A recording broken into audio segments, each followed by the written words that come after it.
Sampai akhirnya datang Sayyidina Al-Husain. Kata Sayyidina Al-Husain, datanglah. Bilal datang. Datang Bilal dari Damaskus ke kota Madinah, dan dia azan. Azannya tidak selesai. Kenapa tidak selesai? Karena dia merasakan kalau dia azan, bahwa nanti yang jadi imam Rasulullah. Dan ternyata perasaan itu sama bagi orang Madinah. Orang Madinah mendengar suara itu dulu lama sekali, dulu 3-5 tahun yang lalu. Dan kalau sudah suara itu terdengar, pasti nanti imamnya adalah Rasulullah. Ramai mereka datang, ramai mereka datang. Luar biasa ini azan, kata mereka. Karena kalau sudah azan ini yang pasti nanti imamnya.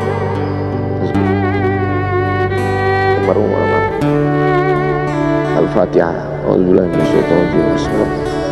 Alhamdulillahirabbil alamin arrahmanir rahim maliki yaumiddin iyyaka na'budu wa iyyaka nasta'in ihdinas siratal mustaqim siratal ladzina an'amta 'alaihim ghairil maghdubi 'alaihim waladdallin amin. Allahumma ighfir lahu warhamhu wa'afihi wa'fu anhu wa akrim nuzulahu wa wasi' madkhalahu waghsilhu bil ma'i wal thalji wal barad wa naqqihi minal khataaya kama yunqqa ath-thawbul abyadu minad danas wa abdilhu daran khairan min darihi wa ahlan khairan min ahlihi وقه من فتنة القبر وعذاب النار. اللهم لا تحرمنا أجره ولا تفتنا بعده واغفر لنا وله ولإخواننا الذين سبقونا بالإيمان ولا تجعل في قلوبنا غلا للذين آمنوا ربنا إنك رؤوف رحيم. اللهم اجعل أهله وتلامذته وطلابه من الصابرين الذين إذا أصابتهم مصيبة قالوا إنا لله وإنا إليه راجعون. اللهم اجعل أبناءه وبناته من الصالحين والصالحات واحفظهم من كل سوء وشر. اللهم اجعل هذا المعهد الذكر معهدا عظيما مباركا تخرج منه الطلاب والطالبات من المجاهدين والمجاهدات في سبيلك بأموالهم وأنفسهم. اللهم احفظهم من الظلمات، اللهم أخرجهم من الظلمات إلى النور. اللهم وفقنا لما تحبه وترضاه. اللهم اجعل أبناءنا وبناتنا من حفاظ القرآن والحافظات. اللهم اجعل قبره روضة من رياض الجنان، لا تجعل قبره حفرة من حفر النيران. وصلى الله على سيدنا ومولانا شفيعنا وذخرنا محمد وعلى آله وصحبه وسلم والحمد لله رب العالمين. Kalau sayang dengan almarhum, hidupkan majelisnya, ramaikan, bangkitkan semangat, tunjukkan kepada Allah Subhanahu wa taala bahwa kita cinta. Sab'atun yudhilluhumullah, 7 orang yang dapat naungan yauma la illa dhilluh, hari itu tak ada naungan kecuali naungan Allah. Rajulani, 2 orang tahabba fillah, berkasih sayang karena Allah, ijtama'a alaih, bersama karena Allah, wa tafarraqa alaih. Saya berharap saya dengan almarhum, saya dengan Abah Raud, saya dengan para sahabat termasuk yang mendapatkan naungan ini. Saya dengan almarhum tak ada hubungan kepentingan, kami tak ada hubungan politik, kami tak ada hubungan ekonomi. Kami murni karena la ilaha illallah Muhammadur Rasulullah. Alaiha nahya, dengan itu kami hidup. Wa alaiha namutu, dengan itu kami mati. Wa biha nub'atsu insyaallah, dengan itu juga nanti kita akan dibangkitkan. Sayang dengan Nabi, hidupkan masjid-masjid. Sayang dengan ulama, hidupkan majelis-majelisnya. Jaga peninggalan-peninggalannya, lanjutkan perjuangannya. Itu bukti sayang. Sayang bukan di tepi bibir, sayang bukan basa-basi. Oleh sebab itu kita akan dituntut di hadapan Allah tentang nikmat besar ini. Mudah-mudahan kita lulus ujian dunia, ujian akhirat. Amin ya rabbal alamin. Terima kasih segala perhatian. Mohon maaf segala kesilapan dan kekhilafan. Jangan lupa salat sunat isyraq 2 rakaat. Terima kasih. Wassalamualaikum warahmatullahi wabarakatuh.